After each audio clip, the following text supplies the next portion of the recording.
اعوذ باللہ من الشیطان الرجیم بسم اللہ الرحمن الرحیم اللہم وفقنا لما تحب وترضى واجعل عاقبت امورنا خیرا ولا تکلنا الى انفسنا طرفت عین ابدا رب ادخلنی مدخل صدق واخرجنی مخرج صدق واجعل لی من لدنک سلطانا نصیرا۔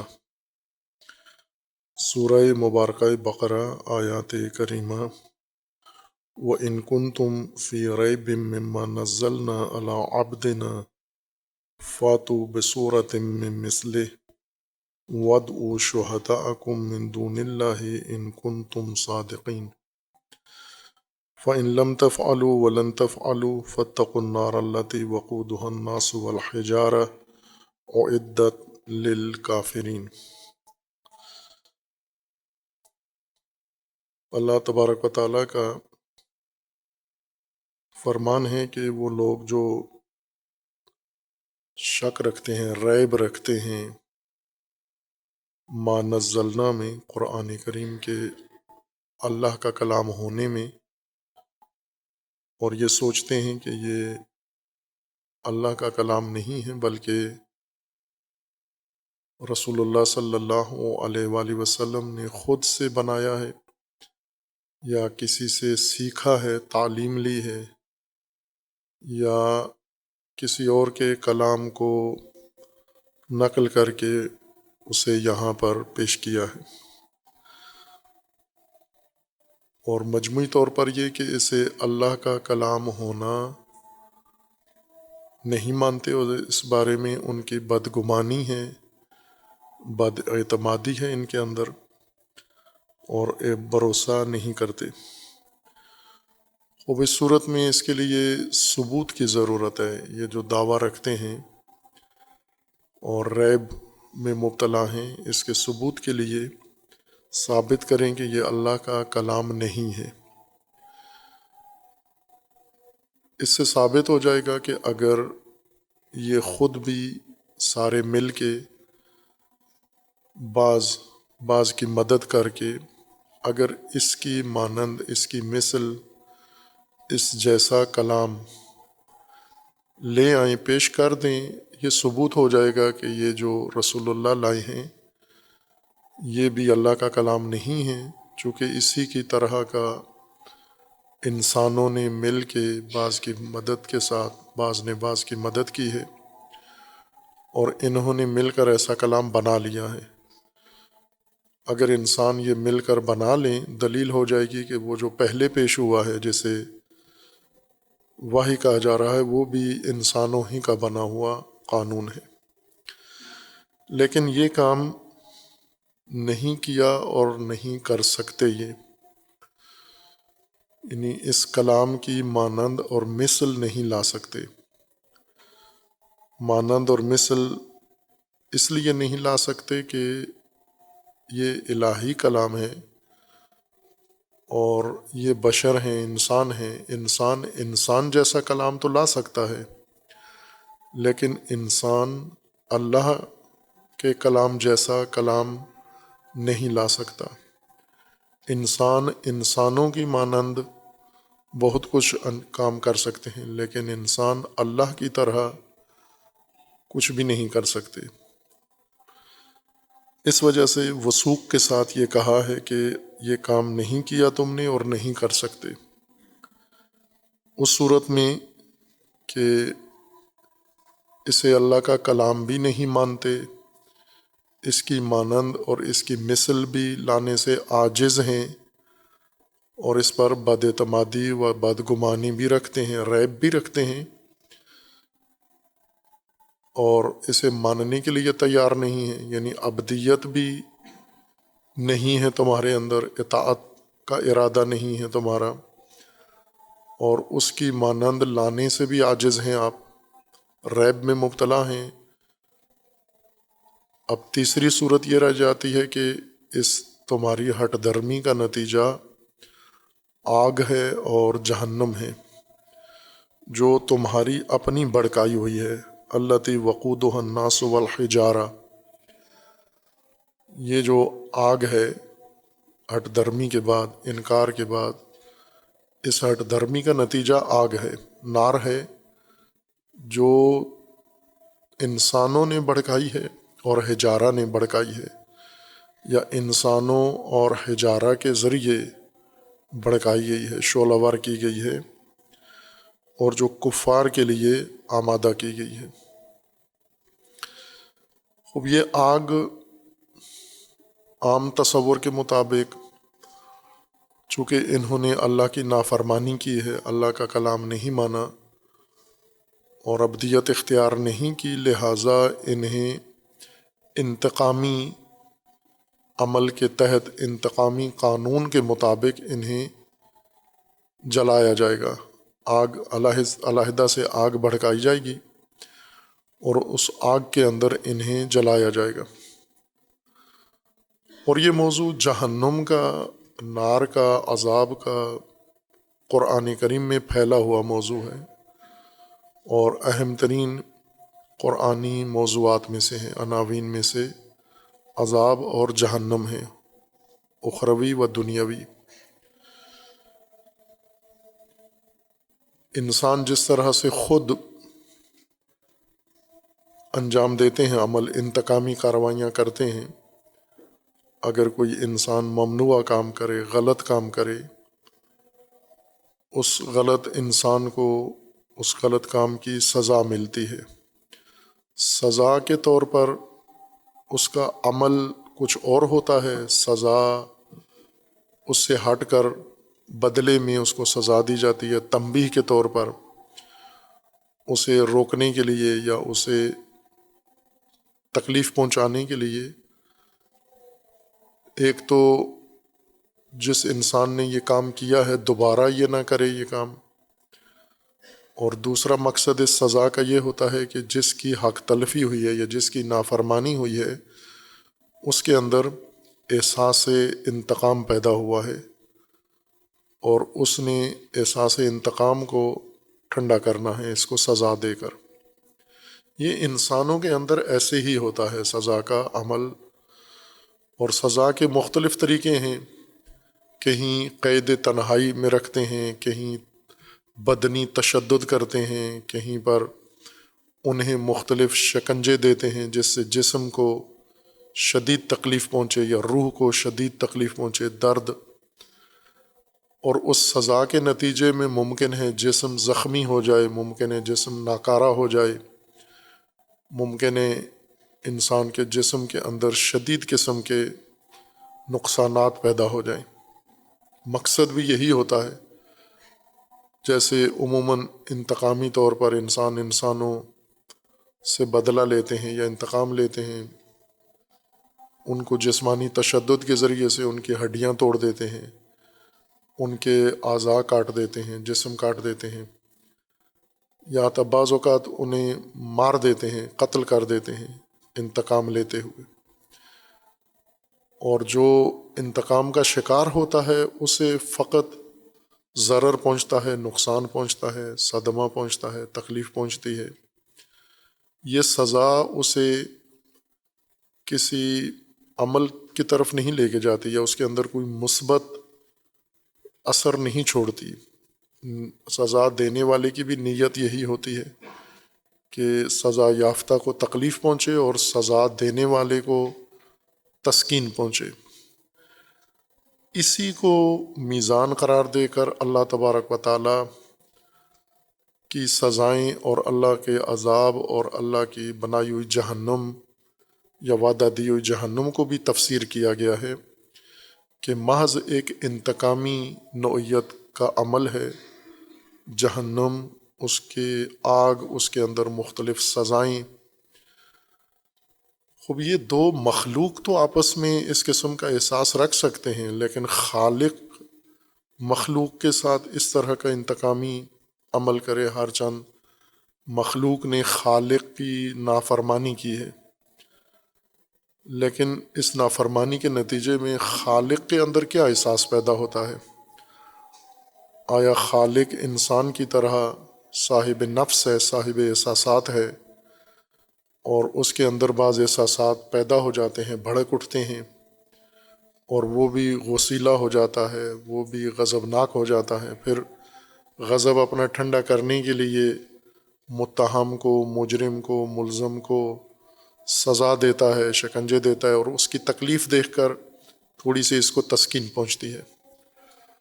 اگر یہ حکمت ہے جہنم کی، عذاب کی، تو یہ تو خالق کے، چونکہ خالق اللہ کی ذات ہے، خالق کے اللہ کی ذات کے شایع نشان نہیں ہے یہ تمام امور، نہ انتقام، نہ مخلوق والا غضب، نہ احساساتی ہونا، اور نہ ہی دوسروں کو سزا دے کے اپنی تسلی و تشفی کرنا، یہ مخلوق کے احوال ہیں۔ خالق منزہ ہے ان احوال سے اور ان احساسات سے۔ پھر خود ایک بات یہ شروع ہوتی ہے کہ یہ سزائیں یا یہ تنبیہات، جہنم، عذاب، یہ کیوں رکھا گیا ہے؟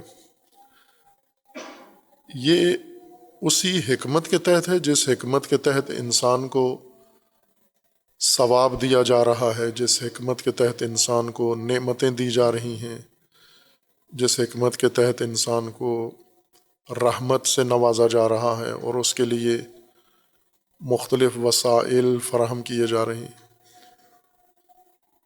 اور وہ سب انسان کی پرورش کے لیے ہیں، انسان کی تکمیل کے لیے ہیں، انسان کے تکامل کے لیے ہیں۔ تربیتی عمل دو طرح سے انجام پاتا ہے، چونکہ انسانی مزاج ہے، انسانی مزاج میں دونوں تربیتی روشیں مؤثر ہیں۔ اور ایک یہ ہے کہ جو چیز کمی ہے وہ کمی انسان کے اندر ایجاد کر دی جائے، پوری کر دی جائے۔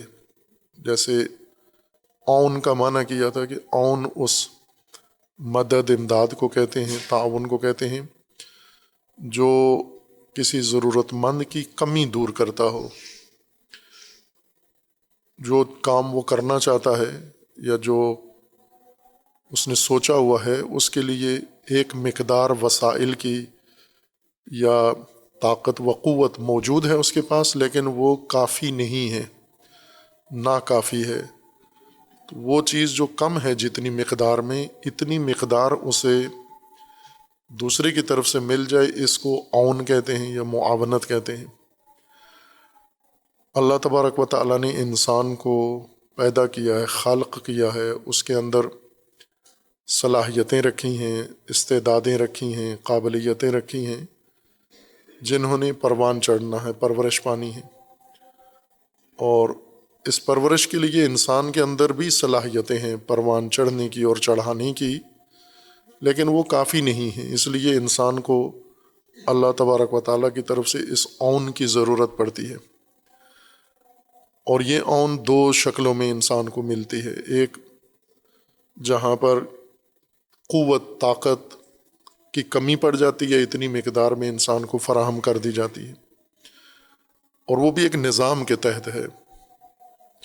وہ اس طرح سے نہیں جیسے انسان اپنے خواہشات کے تابع، احساسات کے تابع ہو کر بعض کام کرتا ہے، پسند و ناپسند کو بنیاد قرار دے کر، بلکہ وہ ایک نظام کے تحت ہے۔ اللہ تبارک و تعالیٰ نے نظام ہستی نظام کے صورت میں بنایا ہوا ہے، اور انسانی نظام بھی اسی طرح نظم و نظام کے ساتھ چل رہا ہے۔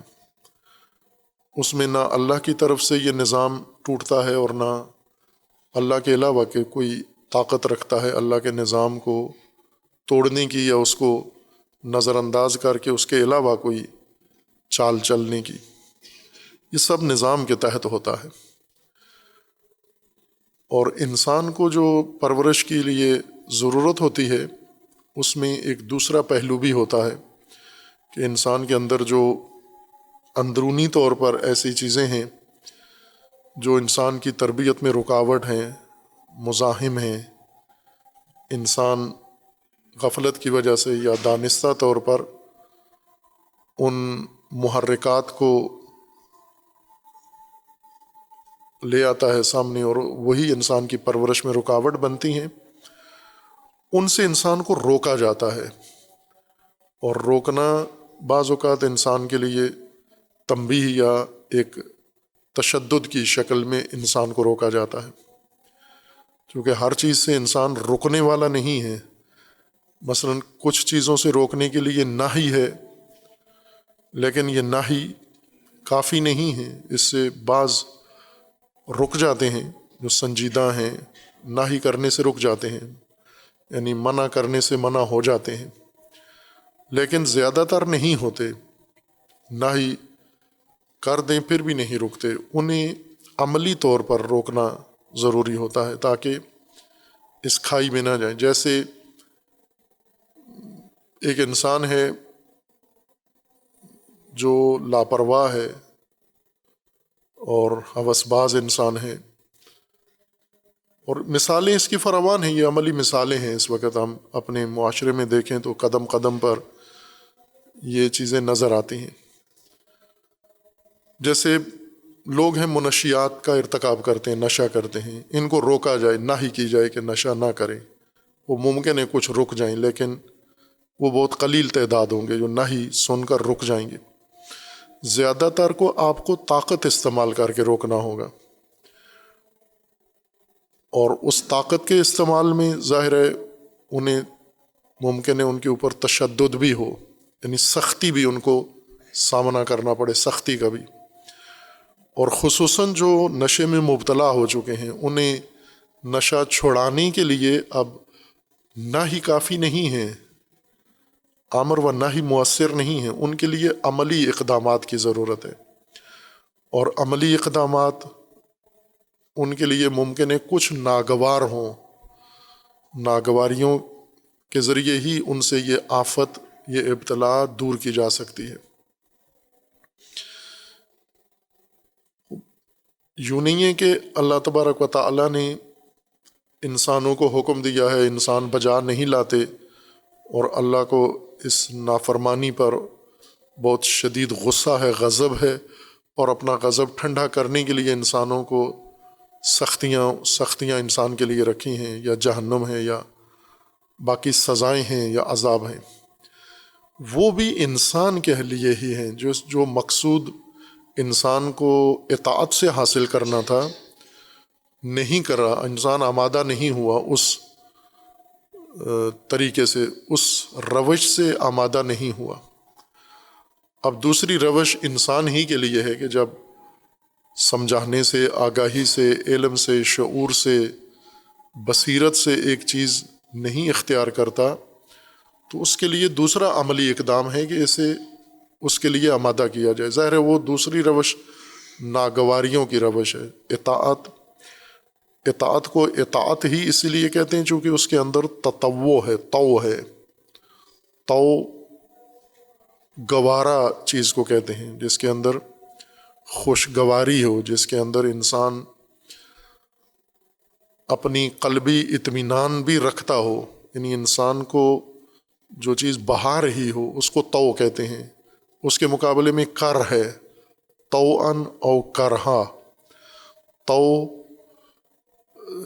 دل پذیر ہونا، گوارا ہونا انسان کے لیے، اور کر ناگواری کو کہتے ہیں۔ کچھ چیزیں ایسی ہیں خوشگوار ہوتی ہیں انسان کے لیے، کچھ ناگوار ہیں۔ وہ کام جو گوارا طریقے سے ہونا چاہیے وہ انسان نے چھوڑ دیا، ترک کر دیا، اطاعت چھوڑ دی، عبدیت چھوڑ دی ہے، اور اب جو کچھ اس کے لیے ہوگا وہ ناگواری والی صورت ہوگی، اور ناگواری بھی انسان کو روکتی ہے ان امور سے جو اپنی پرورش یا اپنی تکامل کی جہت کے خلاف انسان انجام دیتا ہے۔ اور ہم دنیا میں دیکھتے ہیں کہ ایسا ہی ہے، یہ ہم میں سے ہر ایک کا تجربہ بھی ہوگا۔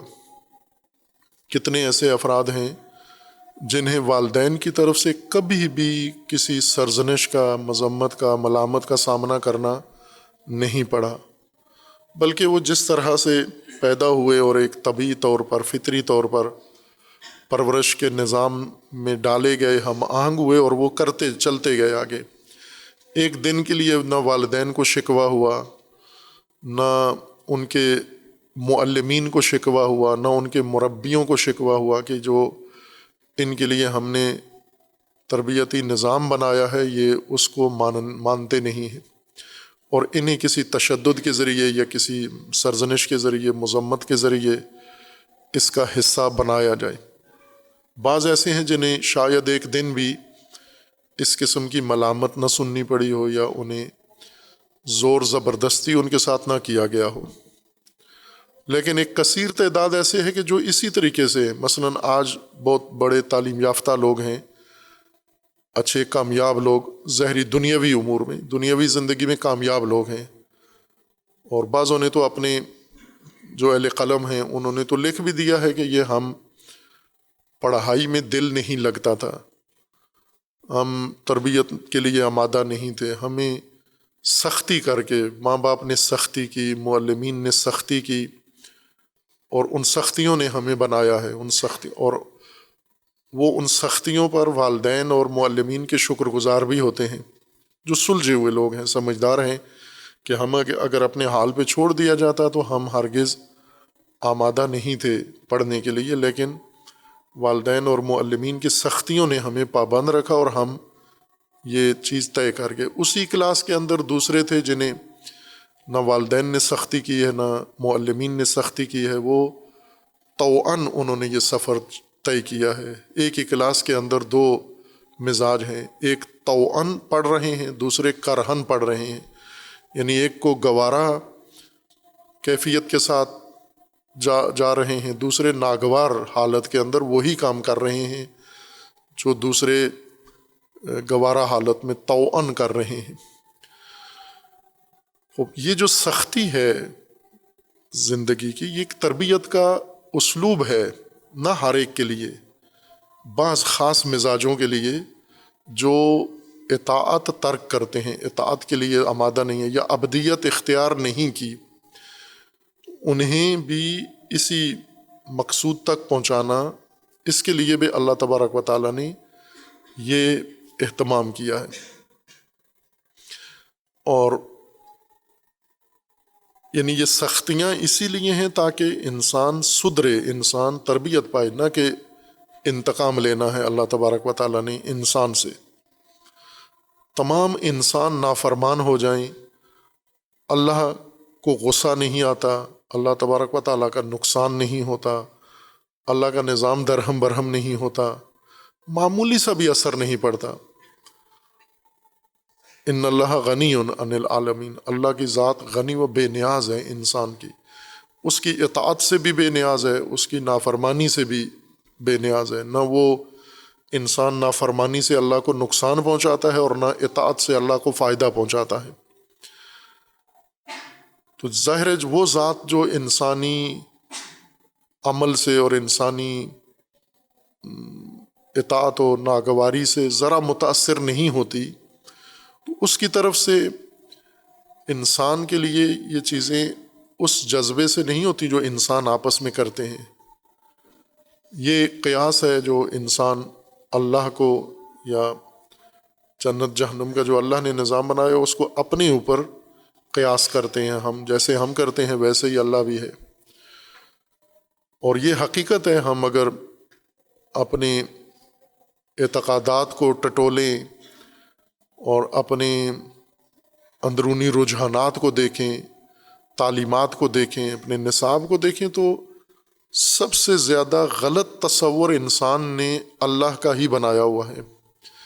یعنی اللہ کو اللہ نہیں مانا ہوا، بلکہ اللہ کو ایک مخلوق، بڑی مخلوق، طاقتور مخلوق مانا ہوا ہے۔ جس طرح مخلوقات انسانوں میں مختلف لوگ ہیں، ہم اپنے ملک میں دیکھیں کچھ کمزور ضعیف لوگ ہیں، کچھ بہت ہی طاقتور لوگ ہیں، اور یہ ضعیف طاقتور کے سامنے دبے ہوئے ہوتے ہیں، اور طاقتور ان کے ساتھ جو کرنا چاہے کر سکتا ہے۔ ہم سمجھتے ہیں کہ اللہ تبارک و تعالیٰ بھی ایسے ہی ہے، طاقت ہے اللہ کے پاس، جو کرنا چاہے انسان کے ساتھ کر سکتا ہے، لیکن خصوصیات وہی ہیں جو مخلوق کے اندر ہیں، نعوذ باللہ۔ اور اسی کو سب سے پہلے انسان اگر ایک پوری عمر بھی اس بات پہ انسان صرف کر دے، اللہ تبارک و تعالیٰ کی معرفت میں، شناخت میں، کہ ہم جسے اللہ کے طور پر قبول کرتے ہیں وہ کیا ہستی ہے، باقی دین سارا خود ہی سدھرتا جاتا ہے۔ یہ پہلا نقطہ ہے جو مبہم رہ جاتا ہے، گول مول سا ایک تصور اللہ کا لے کر پھر آگے اللہ کے فرامین، اللہ کا دین، اللہ کے بندے، اللہ کا ثواب، اللہ کا عمل، اللہ کا حکم، اللہ کی نہی، اس سب میں ابہام آخر تک جاتا ہے کیونکہ خشت اول صحیح نہیں ہوتی۔ امیر المومنین فرماتے ہیں دین کی خشت اول اللہ تبارک و تعالیٰ کی معرفت ہے، اول الدین معرفت ہو، شروع دین کی آغاز یہی ہے، یہ خشت اول دین ہے، اور یہی پورا نہیں کرتے ہم، اس کو کہیں بھی واضح نہیں کرتے۔ ہمارے جو رائج دینی اسلامی علوم ہیں ان کے اندر یہ خشت اول کہیں بھی واضح نہیں ہوتی۔ ان علوم میں ہوتی ہے جنہیں ہم نصاب میں رکھتے ہی نہیں ہیں، جنہیں پڑھتے ہی نہیں ہیں، وہ اس کی وضاحت کرتے ہیں، لیکن وہ ہمارے دین کا حصہ نہیں ہے۔ اس لیے عموماً جس نصاب سے ہم اللہ کی تصویر بناتے ہیں وہ اللہ نہیں ہے۔ امام باقر علیہ الصلوۃ والسلام فرماتے ہیں وہ تمہاری اپنی ذہنی مخلوق ہے، تمہاری اپنی ذہنی تصویر ہے، تمہاری تخلیق کردہ تصویر ہے جس کو اللہ بنا کے اللہ کہتے ہو۔ جس طرح لوگ ہاتھوں سے بت بناتے ہیں، مورتیاں، پھر اسے اللہ کہہ کے اس کے سامنے جھک جاتے ہیں، تم نے ذہن میں مورتی بنائی ہے مفہوم کی مدد سے اور اس کو اللہ بنا لیا۔ فرق دونوں میں نہیں ہے، ایک کا بت خانہ ذہن میں ہے، ایک کا بت خانہ زمین پر ہے، تو ذہن و زمین دونوں میں بت پرستی ہو رہی ہے اللہ کے نام پر۔ جس طرح بت جو رکھا ہوا ہے مورتی انسان کے ہاتھ کی وہ اللہ کہلاتی ہے، ذہن میں جو مفہوم بٹھایا ہوا ہے وہ بھی اللہ کہلاتا ہے جو کہ ہم نے بنایا ہے۔ یہی خشت اول درست ہو جائے تو یہ سارا دین ہے، اول الدین بھی ہے، کل الدین بھی ہے، تمام دین یہی ہے، معرفت ہو۔ باقی اس معرفت کا نتیجہ ہے جو انسان کو نصیب ہونا ہے، اور یہ حقیقت جب واضح ہوگی تو عذاب و ثواب کا صحیح تصور پیدا ہوگا۔ ورنہ ابھی تو ہمارے ذہن میں جو اللہ تبارک و تعالیٰ کا تصور ہے کہ اللہ کی ذات طاقت ہے اور اس طاقت کے ذریعے پیدا کر دیے ہیں بندے، اور بہت سارے اس کے نافرمان ہو گئے ہیں، اور وہ سخت اللہ کو ان پر غصہ ہے، غضب ہے۔ زمین پر اللہ کے ہاتھ نہیں آ رہے، آخرت میں مرنے کے بعد ان سب کو اللہ نے قابو کرنا ہے، اور بٹیاں جلی ہوئی ہیں، عذاب ہیں، آگ لگی ہوئی ہے اس کے اندر، ان کو ڈال رہا ہے، فرشتوں کو رکھا ہوا ہے پکڑ پکڑ کے ان کو ڈالتے جاؤ اندر۔ خوب یہ کس لیے؟ اللہ کو اس سے کیا حاصل ہو رہا ہے، انسان کو اس سے کیا نقصان پہنچ رہا ہے؟ یہ وہ تصور ہے جنت جہنم کا جو ہم نے مخلوق اور زمین کے حالات کے تناظر میں بنا لیا ہے۔ اگر ہم اللہ تبارک و تعالیٰ کی معرفت رکھتے کہ یہ تو اللہ نہیں ہو سکتا جو اس طرح کے جذبات اور احساسات رکھے، ایک طاقتور حکمران کی طرح جو تسکین حاصل کرنا چاہتا ہے سزا دے کر۔ اگر ہم قرآن کو دیکھیں تو قرآن میں تو ایسا تصور نہیں ہے، ہم نے قرآن کو یہ تصور دیا ہے، قرآن سے لیا نہیں ہے، قرآن کو ہم نے بہت کچھ دیا ہے۔ اگر ہم قرآن کے ترجمے پڑھیں، قرآن کی تفسیریں پڑھیں، قرآن پر لکھے ہوئے حاشیے پڑھیں تو تجزیہ کر کے دیکھیں تو نتیجہ یہ نکلے گا کہ شاید 1% بھی قرآن سے نہیں لیا، لیکن 99% قرآن کو دیا ہے۔ جو قرآن سے باہر ذہنیت ہماری بنی ہے وہی ہم نے قرآن کے اوپر ٹھونس دی ہے کہ یہ قرآن یہ کہہ رہا ہے۔ خوب یہ آگ جو اللہ تبارک و تعالیٰ نے فرمایا کہ فتقوا، پس محفوظ کرو اپنے آپ کو، اپنی حفاظت کرو، النار، اس آگ سے، التی وقودها الناس والحجارہ، جس کو جلانے والے انسان و حجارہ ہیں، اس آگ سے بچو۔ یہ آگ کس نے جلائی ہے، کیوں پیدا ہوئی ہے؟ جہاں لکھ دیا گیا کہ اس کا وقود انسان ہے، یعنی آگ جلانے والے انسان ہیں، ایندھن انسان ہیں۔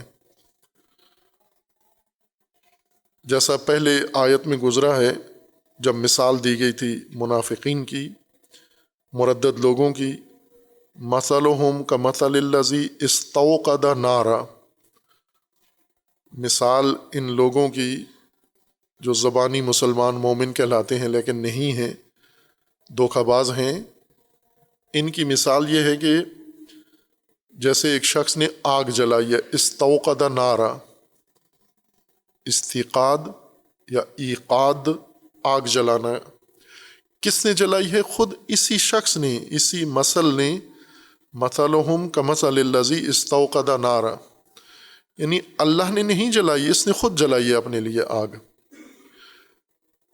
کیوں جلائی ہے؟ چونکہ نور سے دور ہوا ہے، اللہ تبارک و تعالیٰ نے اس کے لیے نور مقرر کیا تھا اور اس نے نور سے منہ موڑ لیا ہے اور نور کا نتیجہ نار سے لینا چاہتا ہے، تو خود اس نے آگ جلائی ہے اپنے لیے۔ آگ جلا کر اس سے امیدوار یہ ہوا تھا کہ یہ آگ مجھے روشنی دے گی، اس آگ سے مجھے رہنمائی ملے گی، اس آگ سے میری زندگی بن جائے گی، مجھے جہت ملے گی، راستہ ملے گا، منزل ملے گی۔ لیکن نار تو جلانے کے لیے ہوتی ہے، روشنی کے لیے نہیں ہوتی، یا راستہ بتانے کے لیے نہیں ہوتی۔ آگ جلاتی ہے اور یہ اس نے خود جلائی ہے، استوقد نارا۔ پھر اس آگ میں جب گیا ہے، واقع ہوا ہے، تو آگ نے اپنا اثر اس کو دکھایا ہے۔ اور یہ جو یہاں پر فرمایا ہے کہ ابدیت اختیار کرو، اللہ کی ند اختیار نہ کرو، اور اگر اللہ کے کلام پر اعتماد نہیں ہے، ابدیت اطاعت کے لیے تیار نہیں ہو، تو پھر نار سے بچو، وہ نار جو تم خود بھڑکا رہے ہو اپنے لیے، التی وقودها الناس والحجارہ، جس کا عموماً ترجمہ کیا جائے جس کا ایندھن انسان و حجارہ ہے۔ یہاں بعض علماء نے دقت کی ہے کہ وقود اور وقود میں فرق ذکر کیا ہے۔ وقود ایندھن ہوتا ہے، جلنے والی چیز، یعنی وہ لکڑی، اگر لکڑی جلانے کے لیے آمادہ کی جائے، جس کو ہم اردو میں بالن کہتے ہیں، بالن یعنی وہ لکڑی جو جلانے کے لیے جنگل سے درختوں کو کاٹ کے آمادہ کی جاتی ہے، اور مقصد یہ ہوتا ہے کہ اسے جلانا ہے۔ ایک لکڑی ہے جس سے آپ دروازے کھڑکیاں بناتے ہیں، جس سے آپ میز کرسی بناتے ہیں، ایک لکڑی ہے جو جلانے کے لیے آپ اکٹھی کر لیتے ہیں۔ اس کو عربی زبان میں حطب کہتے ہیں، جو جل نہیں رہی، جلانے کے لیے آمادہ کی گئی ہے، رکھی گئی ہے، محفوظ کر لی گئی ہے، تاکہ جب وقت آئے تو یہ جلانے کے کام آئے۔ اس کو حطب کہتے ہیں عرب، جلانے والی لکڑی یا جلنے کے جو قابل لکڑی ہے۔ اور جب اسی کو آگ لگا دیتے ہیں اور یہ آگ پکڑ لیتی ہے، یہ وقود ہے، یہ لکڑی جب جلنا شروع ہو جائے، اور جس چیز کے ذریعے سے اس کو آگ لگائی جاتی ہے وہ وقود ہے، جو آگ بھڑکانے کے لیے جس کو استعمال کیا جاتا ہے۔ عموماً جن کو آگ جلانے کا ہے، جیسے ہم پہلے ماچس جلاتے ہیں، تیلی ماچس کی روشن کرتے ہیں، یعنی بارود کبریت روشن کرتے ہیں، پھر اس کے ذریعے سے خشک گھاس تنکے بھوسا جو جلدی آگ پکڑتے ہیں، پھر اس کے بعد اس کو تھوڑا سا بھوسا یا گھاس خشک تنکے یا لکڑیاں جو باریک لکڑیاں ہوں، پتلی لکڑیاں ہوں، خشک ہوں لیکن، ان کا ہم ایک گچھا بنا کے اس کو لگاتے ہیں، وہ فوراً آگ پکڑ لیتا ہے وہ۔ پھر اس کو آگے تنور میں، چولہے میں یا اس الاؤ میں ڈال دیتے ہیں جہاں بڑی لکڑی رکھی ہوئی ہے۔ اگر ماچس کے ذریعے سے ہم بلا واسطہ بڑی لکڑی کے تنے کو آگ لگانا چاہیں، وہ نہیں پکڑتا، ماچس سے وہ نہیں آگ لیتا۔ آگ بھڑکانے کے لیے یہ معمول طریقہ ہے لوگوں کے اندر کہ جس چیز سے آتش نکلتی ہے پہلے وہ فراہم کی جائے، فراہم کرنے کے بعد پھر وہ چیز جو آگ پکڑتی ہے اور آگ پھیلاتی ہے آگے، جیسے خشک گھاس ہے یا بھوسا ہے، عموماً رکھا ہوتا ہے جن لوگوں کا کام روزانہ تنور پہ روٹیاں پکانا ہے یا دیگیں پکانا ہے، انہیں پتہ ہوتا ہے، وہ فوراً آگ جلا لیتے ہیں۔ اس دور میں تیل پیٹرولیم سے یہ کام لے سکتے ہیں، لیکن ابھی بھی یہی طریقہ ہے آگ جلانے کا کہ خشک بھوسا لے کر اس کو آگ لگا کے پھر اسے لکڑی کے اندر ڈال دیتے ہیں، پھر لکڑی جلنا شروع ہو جاتی ہے۔ اب جو لکڑی جل رہی ہے یہ ایندھن ہے، لیکن ایندھن کے علاوہ بھی ایک چیز ہے، جس نے لکڑی ایندھن کو آگ دی ہے، آگ اس کو لگائی ہے، وہ ایندھن نہیں ہے، وہ آگ بھڑکانے والا مادہ ہے کہ عربی میں اس کو وقود کہتے ہیں، جس کے ذریعے سے آگ بھڑکائی جاتی ہے۔ پھر آگے جلتا کون ہے؟ آگے لکڑی جلتی ہے جو آمادہ کی گئی ہے۔ یہ آگ جو انسان نے ابدیت ترک کر کے بھڑکائی ہے، یہ انسان بھڑکائی ہے، انسان نے یہ آگ بھڑکائی ہے، اللہ نے نہیں لگائی۔ اللہ نے انسان کو جلانے کے لیے پیدا نہیں کیا۔ اللہ تبارک و تعالیٰ نے انسان پیدا کیا ہے تاکہ یہ پرورش پائے، یہ کمالات تک پہنچے اور انسانیت اس کے اندر آ جائیے۔ لیکن اس کی پرورش کا راز اس کی ابدیت کے اندر ہے، اطاعت کے اندر ہے۔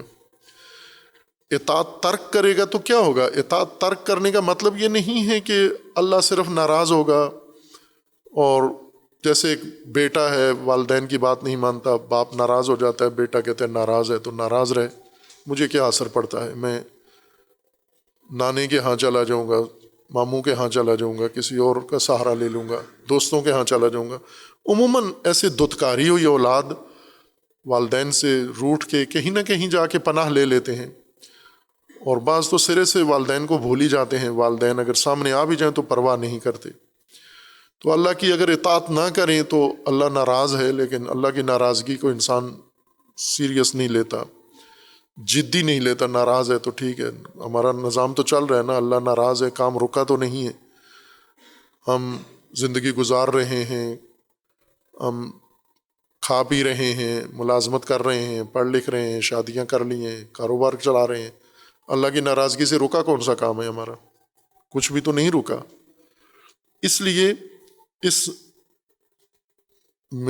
تمثیل میں انسان گمراہ ہو جاتا ہے کہ یہ جو میں نے اطاعت ترک کر دی ہے، یہ صرف یوں نہیں کہ اللہ ناراض ہے اور میرا نظام اللہ کے بغیر بھی گزر رہا ہے، بلکہ اطاعت ترک کر دی ہے جب یہیں سے آپ نے آگ بھڑکا دی ہے، اپنے وجود کو آگ لگا دی ہے۔ اپنی اس آگ کا دائرہ محدود بھی ہوتا ہے، بڑی سطح پر بھی ہوتا ہے۔ مثلا ایک شخص ہے، ایک محلے کو آگ لگا دیتا ہے، ایک شخص ایک پورے شہر کو آگ لگا دیتا ہے، مارکیٹ پوری جلا دیتا ہے۔ آج دن ہم دیکھتے ہیں، خبروں میں آتا ہے کہ کسی مارکیٹ کے اندر ایک بڑی بلڈنگ کئی منزلہ، اس کو آگ لگ گئی، گھر کے اندر آگ لگ گئی، دکان کو آگ لگ گئی، پورے بازار کو آگ لگ گئی۔ ابھی چند دن پہلے بنگلہ دیش میں ہزاروں دکانیں جل گئیں، آگ پکڑ لی انہوں نے۔ اور اسی طرح روز ہم دیکھتے ہیں کہ آگ کا دائرہ، کبھی ایک شخص ہے اپنا گھر جلا بیٹھتا ہے، کبھی ایک شخص ہے پورا محلہ جلا دیتا ہے، ایک ہی شخص۔ اسی طرح اللہ تبارک و تعالیٰ کی نافرمانی سے، ترک اطاعت سے، ترک ابدیت سے جو آگ بھڑکتی ہے، یہ آگ کبھی انسان صرف اپنی ذات کی حد تک آگ بھڑکاتا ہے، اپنے اندر آگ بھڑکاتا ہے، اور کبھی اپنے خاندان میں آگ لگا دیتا ہے، کبھی اپنے ملک میں آگ لگا دیتا ہے۔ اور اس وقت ان آیات کی تفسیر پاکستان کے لیے، اہل پاکستان کے لیے سمجھنا بہت آسان ہے، چونکہ پاکستان کی یہی حالت ہے، آگ بھڑکی ہوئی ہے۔ کس نے بھڑکائی ہے؟ انہی لوگوں نے جنہوں نے ابدیت ترک کی ہے، کہ اس وقت پاکستان آگ کے اندر جل رہا ہے، آگ کے شعلوں میں جل رہا ہے۔ وہ شعلے جو انسان اگر غور کرے، یہیں پہ رہنے والا انسان کو، شعلوں میں کیا کچھ اس کا جل چکا ہے اور کیا جل رہا ہے، کتنی اس آگ نے کیا کیا نابود کر دیا ہے، لیکن اس کے آنکھ میں ابھی تک دھواں نہیں پڑا، احساس نہیں ہوا اس کو کہ یہ کتنی بڑی آگ ہم نے لگا دی ہے۔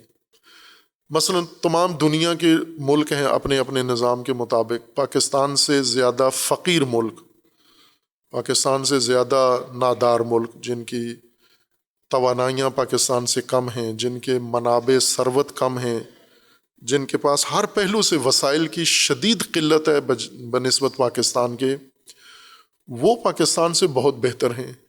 ان کی کرنسی بہت بہتر ہے، ان کے ہاں امن و امنیت پاکستان کی نسبت بہتر ہے، ان کا ملک عالمی وقار ہمارے ملک سے بہتر ہے۔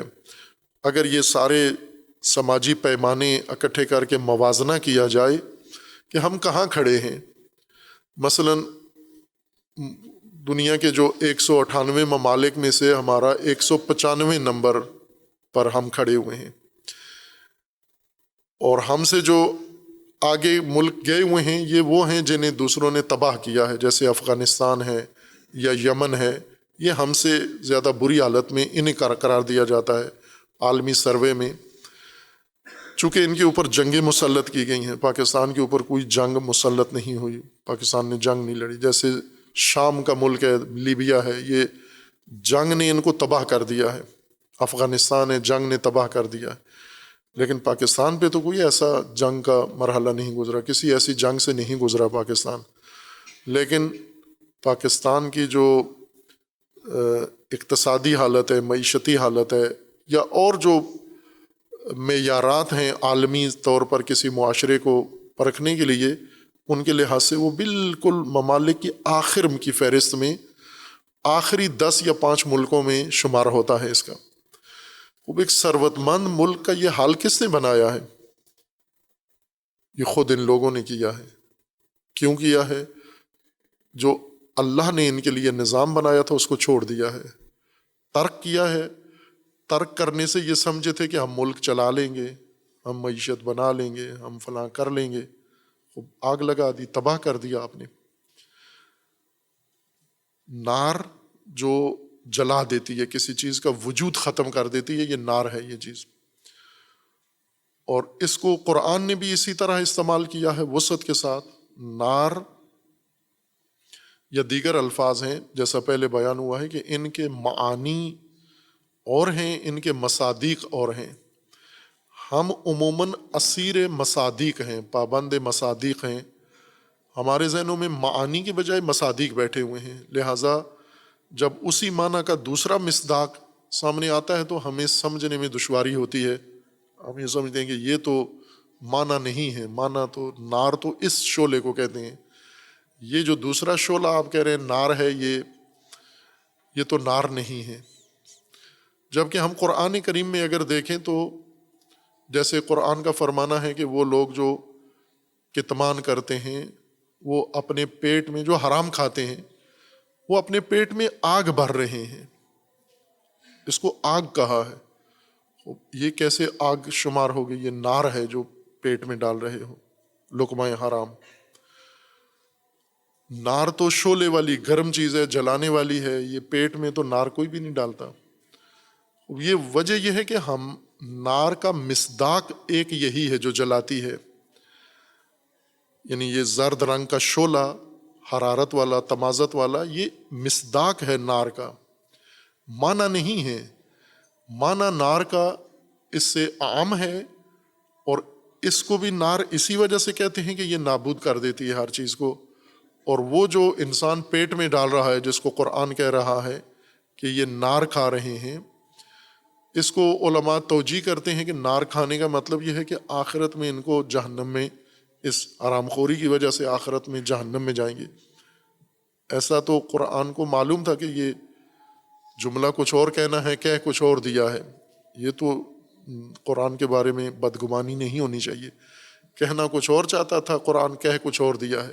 یعنی کہنا یہ چاہتا تھا کہ یہاں جو حرام کھائے گا وہ آخرت میں نار میں ڈال دیا جائے گا۔ تو یہ اگر کہنا مقصود ہوتا تو کہہ دیا جاتا، لیکن یہ نہیں کہا کہ پیٹ میں آگ ڈال رہے ہیں، شکم آگ سے بھر رہے ہیں۔ خوب یہ جو نار سے بھر رہے ہیں، تو یہ جو کھا رہے یہ نار ہے۔ قرآن اسی کو کہتے ہیں کہ یہ آگ ہے، یہ بھی وہی کام کرتی ہے۔ ہر چند آپ کو ٹھنڈی لگتی ہے، لیکن یہ ٹھنڈی نہیں ہے، یہ بھی اسی زرد شعلے کی طرح یہ بھی جلانے کا ہی کام کرتی ہے، یہ بھی نابود کر رہی ہے آپ کے زندگی کی بنیاد کو۔ اور ہم اس نار سے تو بہت ساری چیزیں بچا لیتے ہیں، اپنے آپ کو فائر پروف بنایا ہوا ہے ہم نے، لیکن جو اس سے شدید نار، بڑی نار، اس سے تو اسے نار ہی نہیں سمجھتے، اس پر لفظ نار اطلاق نہیں کرتے، جبکہ قرآن اسے بھی نار کہتا ہے۔ اب یہ آگ ہے جو انسانوں نے جلانی ہے، ترک ابدیت سے اتقوا النار، پھر جو شک تم نے اختیار کی یہ نار ہے، اب اس سے بچو، اس سے اپنے آپ کو محفوظ بنو، تقوی اختیار کرو، یعنی وہ تدبیر جو اللہ نے تمہاری حفاظت کے لیے مقرر کیا اب اس کا سہارا لو، چونکہ ابدیت چھوڑ کے جس منزل پہ جا پہنچے ہو تقوی تمہیں بچا سکتا ہے، وہ حفاظتی تدبیر جو اللہ نے رکھی ہے اس کی طرف آپ پناہ لے لو۔ اگر اس سے اپنے آپ کو محفوظ نہیں کرتے، وہ آگ جو تم نے خود بھڑکا لی ہے اپنے لیے، اس کا وقود انسان ہے، یعنی اس آگ کے جلانے والے انسان ہیں، وہ حجارہ ہیں، وقود جس کے ذریعے سے آگ بھڑکائی جاتی ہے، نہ جو جلتا ہے اس کے اندر، جس کے ذریعے آگ بھڑکائی جاتی ہے وہ انسان ہے۔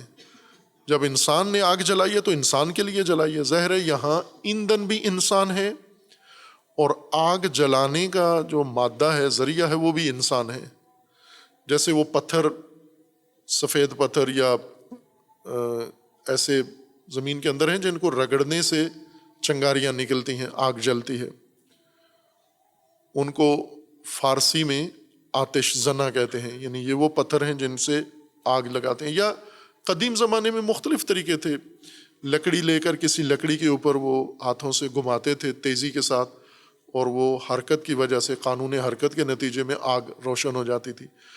پھر ملائم گھاس، خشک گھاس اس کے ساتھ رکھتے تھے تاکہ فوراً آگ پکڑتا تھا، اور آگ لے کر پھر اس کو دوسرے کسی بڑے لکڑی کے ڈھیر میں منتقل کرتے، اور اس طرح ایک جگہ سے جلی ہوئی آگ لے کر پورے محلے کے اندر تنور روشن ہو جاتے ہیں، یہ چولہے روشن ہو جاتے ہیں۔ آج تو آگ بھڑکانے کے لیے ہر گھر کے اندر انتظام ہے، آگ بھڑکانے والے ایسے کیمیاوی وسائل بھی موجود ہیں، اور ماچسیں موجود ہیں، یا مختلف نوعیت کی چیزیں انسان نے آگ بھڑکانے کے لیے بنا لی ہیں ابھی ترقی کر کے صنعت نے۔ لیکن پرانے زمانے میں آگ جلانے کے لیے یہ پتھر ہوتے تھے، یہ لکڑی کو رگڑ کے بھوسے کے ساتھ اس سے آگ بھڑکاتے تھے، پھر جلاتے کسی اور کو تھے۔ یہ آگ بھڑکانے کے لیے تھا، وہ آگے جلانے کے لیے ہے۔ یہ آگ جو بھڑکے گی، یہ بھڑکانے والے بھی انسان ہیں، وہ حجارہ، اور جلنے والے بھی انسان، یعنی وقود و وقود دونوں انسان ہیں اس آگ کے۔ خوب اب یہاں یہ سوال ہے کہ اگر انسان نے آگ جلائی ہے، انسان کا جلنا جلانا تو سمجھ میں آتا ہے، حجارہ کا معنی پتھر، تو پتھر بیچ میں اس آگ میں کیا کردار ادا کرتے ہیں؟ پتھر کو بیچ میں کیوں ذکر کیا گیا ہے؟ خوب یہ بھی نار ہی جیسا مسئلہ ہے، جیسے نار، ہم ایک مصداق نار ہے ہمارے نزدیک، معنی نار سے بہت دور ہیں ہم۔ ایک جو انسان ارتقا کرتا ہے، تکامل کرتا ہے معرفت میں، شناخت میں، علم میں، وہ یہ ہے کہ انسان جو چیزیں دیکھتا ہے انہیں تو کسی حد تک سمجھ جاتا ہے، جو اس کو آنکھوں سے نظر آتی ہیں، لیکن سارے حقائق تو آنکھوں سے دیکھنے والے نہیں ہیں۔ جو حقائق آنکھوں سے نہیں دیکھے جاتے، آیا وہ بھی سمجھتا ہے یا نہیں سمجھتا؟ اگر فقط آنکھ سے نظر آنے والی چیز کو سمجھتا ہے تو یہ ایک حد تک، حیوانی حد تک اس نے ترقی کی ہے، چونکہ حیوان بھی جو آنکھوں سے دیکھتا ہے وہ اس کو سمجھ میں آ جاتا ہے کہ اس وقت یہ کیا چیز ہے، یعنی حیوان کو پتہ چل جاتا ہے یہ کھمبا ہے، یہ جانور ہے، یہ انسان ہے، یہ کھائی ہے، یہ ٹیلا ہے، یہ گھاس ہے، یہ مٹی ہے، یہ تشخیص جانور کے اندر ہے۔ یہ کہ صرف حواس کی حد تک اگر انسان ادراک رکھتا ہے، فہم رکھتا ہے، تو یہ حیوانی سطح ہے انسان کی۔ حیوان جو آنکھوں سے دیکھتا ہے وہی سمجھتا ہے، باقی حقائق حیوان کے لیے قابل فہم نہیں ہے، چونکہ اس کو دی نہیں ہے یہ توفیق۔ انسان کے اندر رکھی گئی ہے کہ انسان کو عقل بھی دی گئی ہے کہ وہ چیزیں جو آنکھ سے نہیں نظر آتی وہ عقل کے ذریعے سے سمجھتا ہے، اور یہ چیزیں جو انسان عقل کے ذریعے سمجھتا ہے، یہاں انسان سخت اشتباہ یا دھوکے میں مبتلا ہو جاتا ہے۔ وہ یہ کہ وہی جو محسوسات ہیں، آنکھوں سے دیکھی چیزیں ہیں، ان کو سمجھتا ہے یہ عقل سے میں دیکھ رہا ہوں، انہی کو جو آنکھوں سے دیکھتا ہے محسوسات کو سمجھتا ہے کہ یہی عقل ہے اور میں عقل سے سمجھتا ہوں۔ نہ، یہاں زیادہ فرق ہے۔ وہ یہ کہ اگر آپ کو یہ مصادیق جو آنکھوں سے نظر آتے ہیں، یہ آپ جانتے ہیں، جیسے نار کا وہ مصداق جو آنکھوں سے آپ نار دیکھتے ہیں، اتنی حد تک اگر نار کا مطلب آپ سمجھتے ہیں تو ابھی عقل آپ کی فعال نہیں ہوئی۔ عقل نار کے مصداق کو نہیں دیکھتی، وہ آنکھ ہے، باہر چولہے میں جلی ہوئی، تنور میں جلی ہوئی آگ، یہ آنکھ دیکھتی ہے، عقل نہیں دیکھتی اس کو۔ عقل اسے دیکھنے کے لیے نہیں بنائی گئی، یہ آنکھ بنائی گئی ہے ان چیزوں کو دیکھنے کے لیے۔ عقل بنائی گئی ہے کہ نار کا مفہوم و معنی سمجھنے کے لیے، حقیقت نار سمجھنے کے لیے۔ وہ جو چولہے میں ہے وہ نہیں، وہ آنکھ بنائی گئی ہے اس کے لیے۔ جو پانی نہر میں ہے، جو دریا میں ہے، جو سمندر میں ہے، جو بارش سے اتر رہا ہے، جو جگ میں ہے، گلاس میں ہے، جو انسان گھڑے میں ہے، کولر میں پی رہا ہے، یہ عقل کا کام نہیں ہے۔ عقل اس لیے نہیں بنائی گئی کہ اس کو سمجھے، چونکہ یہ جانور بھی سمجھتا ہے۔ نہر کا پتہ ہے جانور کو کہ یہ پانی ہے، جانور کو پتہ ہے آگ اور پانی میں کیا فرق ہے، چونکہ اس کے پاس بھی آنکھ ہے، وہ دونوں اسی لیے ہیں کہ سمجھ جائے۔ یہ نہیں ہے معرفت، علم، کہ آنکھ سے جو چیزیں ہم دیکھتے ہیں وہ سمجھ جاتے ہیں۔ انسان اس وقت معرفت انسانی اس کے اندر آتی ہے کہ یہ چولہے میں جلتی ہوئی نار یا ندی میں بہتے ہوئے پانی کے علاوہ وہ پانی کی حقیقت جو عقل جس کے لیے بنائی گئی ہے، اس کو بغیر اس آنکھ سے دیکھے ہوئے مصداق کے بغیر اس کو سمجھے۔ اگر اس کے بغیر اس نے سمجھ لیا وہ معنی، یہ انسانی فہم کی آغاز ہے، ابتدا ہے، یہ انسان بننے جا رہا ہے، یا دالان و دہلیز انسانیت میں اس نے قدم رکھ دیا ہے۔ ورنہ ہے وہی حیوان ہے، ٹانگوں کا فرق ہے، اس کے 4 ہیں، اس کے 2 ہیں۔ چونکہ جو زمین پہ آنکھوں سے چیزیں نظر آتی ہیں بس اتنا ہی سمجھ بوجھ ہے اس کے اندر۔ اگر مصادیق پر آنکھیں بند کرے اور معانی کو درک کرے، یہ نہیں، اس کے اندر اتنی صلاحیت پیدا نہیں ہوئی ہے۔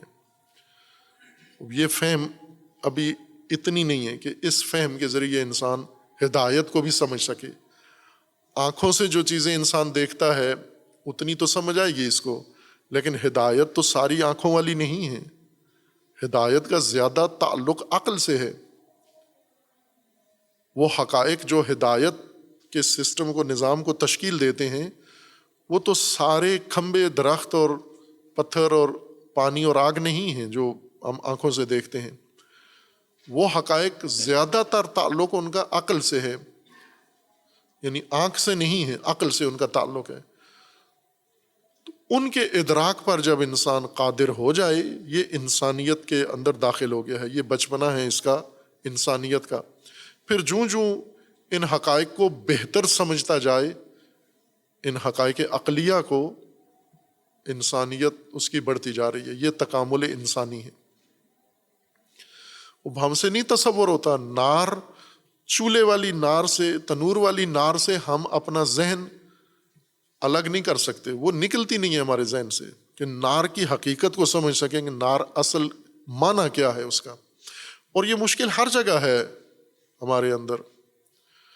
جس معنی کو بھی ہم دیکھیں تو ایک مادی مصداق، آنکھوں سے دکھنے والا ایک مصداق اس کا موجود ہے، اور جو ہی لفظ سنتے ہیں یہ مصداق فوراً آنکھوں سے نظر آنے والا یہ آ جاتا ہے ہمارے ذہن میں۔ تو یہ تو مصداق ہے، معنی نہیں ہے۔ اس کو نکالو ذہن سے باہر، معنی کو ذہن میں آنے دیں۔ اور ظاہر ہے وہ انسان عقل کامل ہو یا عقل بنے یا عقل رشد شروع کرے تو یہ معانی سمجھتی ہے، ورنہ صرف یہ تصاویر، مادی تصاویر ہی دیکھتی ہے عقل۔ بس نار ہے وہ بھی حقیقتاً نار ہے، اور اس کا کام بھی جلانا ہے۔ جس طرح قرآن کریم نے کہا جو پیٹ میں ڈال رہے ہو یہ فقط آگ ہے، یہ جو کچھ پیٹ میں ڈال رہے ہو یہ آگ ڈال رہے ہو۔ یہ ہم سمجھتے ہیں کہ یہ تشبیہ دی گئی ہے، مجازن کہا گیا ہے، یا اس کے بعد چونکہ آگ میں ڈالا جائے گا اس وجہ سے اس کو کہہ رہے ہیں کہ آگ بھر رہے ہو، چونکہ بعد میں آگ میں ڈالا جائے گا آپ کو۔ قرآن خود اس کو آگ کہہ رہا ہے۔ اور یہ جو سماجی صورتحال ہے اس وقت، انسانیت ایک لحاظ سے ہم کہیں کہ آگ میں جل رہی ہے، اور یہ آگ انسانوں نے خود اپنے لیے بھڑکائی ہے۔ جو ترک ابدیت سے جلتی ہے جو آگ، یہ آگ معاشرے میں، سماج میں، ملک میں انسانوں نے بھڑکا دی ہے۔ آگ لگانے والے یہ ہیں، وقود یہ ہیں، اور وقود بھی یہی ہیں، جلنے والا ایندھن بھی یہی ہیں، وہ حطب بھی یہی ہیں، لیکن آگ لگائی بھی انہوں نے ہے۔ جو جل رہا ہے آگ لگائی بھی اسی نے ہے، اور جل بھی خود رہا ہے۔ خب یا انسان تو کسی حد تک انسان سمجھ سکتا ہے اس آگ کو، اگر عقل ہو، عقل کی حد تک پہنچا ہوا ہو، فہم عقلی، صرف حیوانی حد تک مادی اور محسوس مصادیق کا گرفتار اسیر نہ ہو، معانی کی طرف بھی اس کا رجحان ہو، تو وہ سمجھ سکتا ہے کہ انسان آگ جلاتا ہے، انسان آگ میں جلتا ہے، اور ابدیت کے بغیر، دین کے بغیر جو زندگی ہے یہ آگ میں زندگی گزر رہی ہے۔ جیسے ابھی ہماری صورتحال ہے ملک کے اندر، یہ آگ میں زندگی گزار رہے ہیں، حقیقتاً نہ کہ تشبیہ دے رہے ہیں، یہ آگ ہے۔ اور اس آگ کو وضاحت کے لیے ظاہر ہے وہ جو کچھ جل رہا ہے اس طرف ہم توجہ کریں تو ہمیں پتہ ہوگا کہ یہ آگ اس آگ سے زیادہ شدید ہے جو چولہے میں جل رہی ہے۔ چولہے والی لکڑی جلاتی ہے، یہ انسان جلاتی ہے یہ آگ۔ اس آگ سے انسان اجتناب کرتا ہے، اس آگ میں خود کودتا ہے، یہ خود چھلانگ لگاتا ہے اس آگ کے اندر، یہ جو سماجی آگ ہے۔ خوب اب سوال یہ کہ اس میں انسان کا جلنا، انسان کا آگ لگانا، انسان کا ترک اطاعت کرنا اور آگ میں آگ لگانا، جلنا تو سمجھ میں آتا ہے۔ حجارہ بیچ میں، اس کا کیا کردار ہے؟ پتھر کا کیا کردار ہے اس کے اندر؟ خوب یہاں بھی وہی نار والی ہی صورتحال ہے کہ حجارہ پتھر ہے، پتھر کو ہی کہتے ہیں حجارہ عربی میں، لیکن یہ پتھر حجارہ اور حجر کا معنی نہیں ہے، یہ مصداق ہے اس کا۔ حجر کا یہ معنی نہیں ہے۔ قرآن میں 2 یا چند آیات میں حجر بمعنی پتھر استعمال ہوا ہے، لیکن باقی متعدد آیات کے اندر یہ لفظ حجر استعمال ہوا ہے، جو اس کو مراد پتھر، کوئی ترجمہ پتھر نہیں کرتا۔ جیسے حجرات، ہجر، سورہ بھی ہے ہجر، حجرات، محجور، ہجرن، محجورہ، متعدد آیات ہیں جن کے اندر یہ قرآن کریم نے یہ لفظ و مادہ استعمال کیا ہے۔ وہاں تو پتھر نہیں مانا کرتے، آپ ترجمے اٹھا کے دیکھ لیں کسی بھی مسلک کے، انہوں نے وہاں پتھر نہیں مانا کیا، بلکہ وہاں پر ان کا اصل لغوی معنی مد نظر رکھا ہے۔ سورہ مبارکہ فجر میں ہے، بسم اللہ الرحمن الرحیم، والفجر ولیال عشر والشفع والوتر واللیل اذا یسر حل فی ذلک قسم لذی حجر۔ یہ ترجمہ کیا بنتا ہے اس کا؟ ذی حجر، پہلے قسمیں ہیں، والفجر ولیال عشر والشفع والوتر واللیل اذا یسر، یہ قسمیں ہیں۔ حل فی ذلک قسم لذی حجر، کیا اس میں قسم ہے ذی حجر کے لیے؟ اب سب مترجمین نے، سنی شیعہ سب نے معنی کیا ہے، یعنی صاحب عقل، ذی حجر یعنی اس میں قسم ہے ہر صاحب عقل کے لیے، یہ قسمیں صاحب عقل کے لیے ہیں۔ اب یہاں ہجر کا معنی آپ نے عقل کر دیا ہے، اور وہاں پر معنی پتھر کر دیا ہے۔ اسی طرح سورہ حجرات آیت 4 میں اللہ تبارک و تعالیٰ کا فرمانا ہے، لوگ جو نبی اکرم صلی اللہ علیہ وآلہ وسلم کے ساتھ جاہلانہ رویہ رکھتے تھے، بد تہذیب لوگ تھے، جنہیں ہم کہہ رہے ہیں بڑے فصیح بلیغ تھے، ان کا سنیں یہ کرتے کیا تھے رسول، یہ وہ لوگ تھے جو مسلمان ہو چکے تھے، نہ کہ کفار، یہ وہ تھے جو ایمان لے آئے تھے، یہ وہ تھے جو رسول اللہ کے ہاتھوں پہ بیعت کر چکے تھے، یہ ان کی بات ہو رہی ہے۔ خطاب بھی انہی کو ہے، یا ایھا الذین، بسم اللہ الرحمن الرحیم، سورہ حجرات، یا ایھا الذین آمنو، انہی کو کہہ رہے جو ایمان، ابھی مشرک ان کو نہیں کہا جا رہا کہ آپ بدتمیز ہو، مومنین جو ایمان لائے ہو، لا تقدموا بین یدی اللہ ورسولہ، اللہ اور رسول سے آگے نہ نکلو، نکلتے تھے، یہ کام کرتے تھے، الذین آمنو، یہ کام کرتے تھے وہ۔ واتقوا اللہ ان اللہ سمیع علیم، یا ایھا الذین آمنو، پھر انہی کو خطاب ہے کہ ایمان تو لے آئے ہو، ادب بھی سیکھو۔ لا ترفعوا اصواتکم فوق صوت النبی، نبی کی آواز پر اپنی آواز اونچی نہیں کرو، یہ کرتے تھے، ان کی تہذیب یہی تھی، چیختے تھے، شور کرتے تھے۔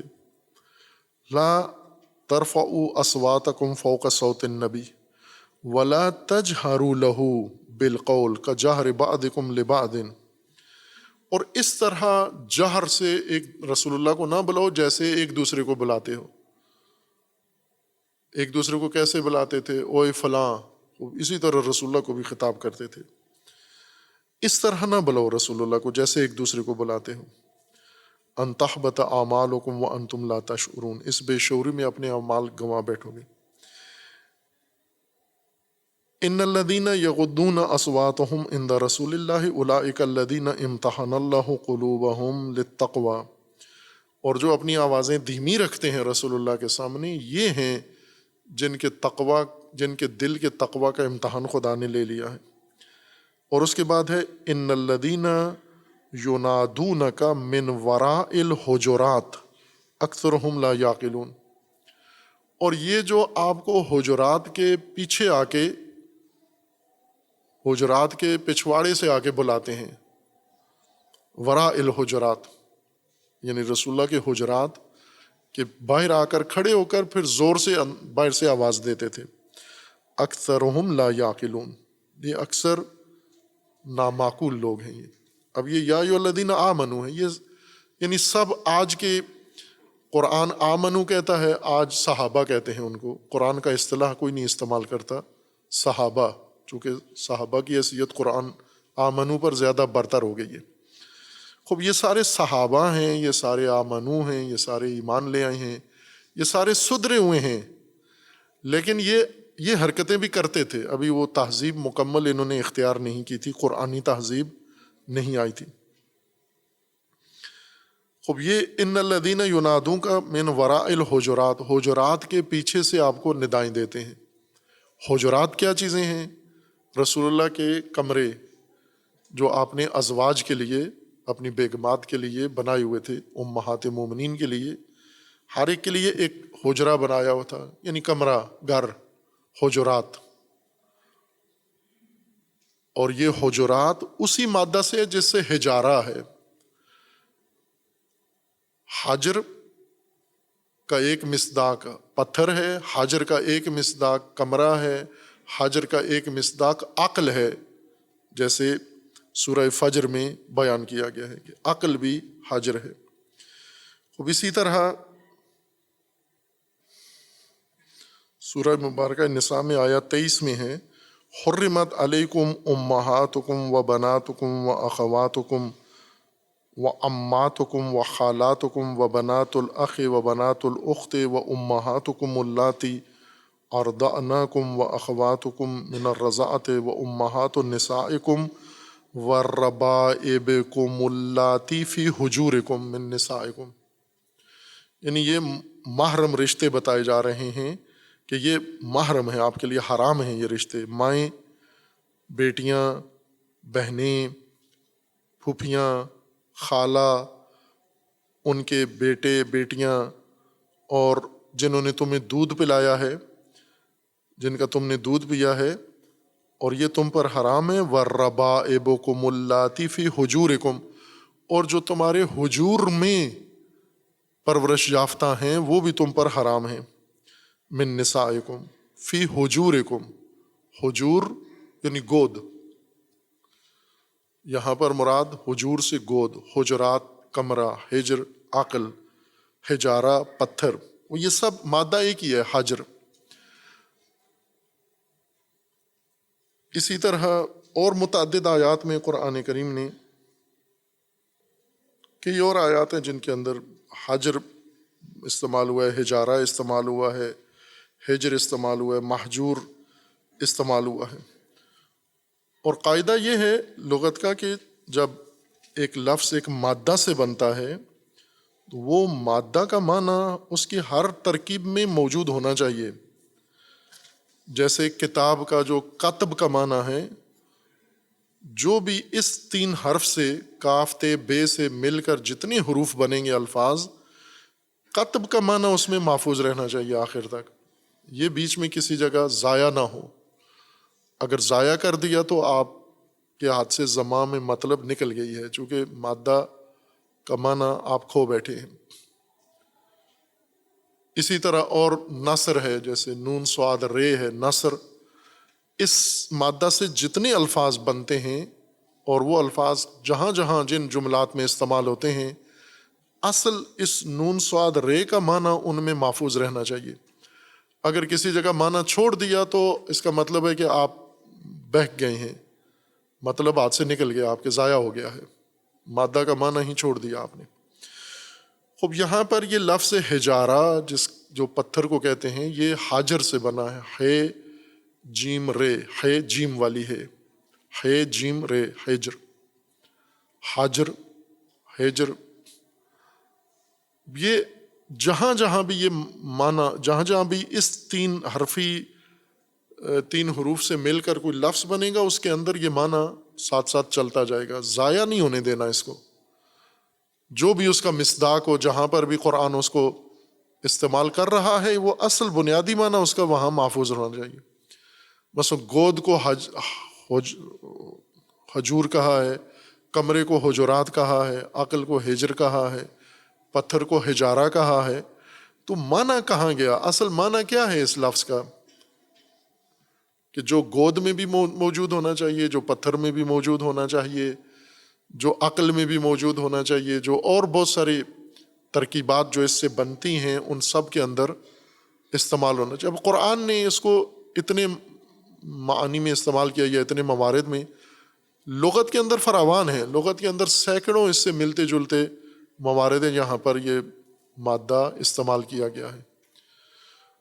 اب ہمیں اگر سمجھنا ہے کہ یہ آگ جو جلی ہے انسان اور پتھر سے، یہ پتھر بیچ میں کہاں سے آ گیا ہے، تو اس کے لیے ہم مصداق لے کر نہیں سمجھ سکتے معنی اس آیت کا مطلب۔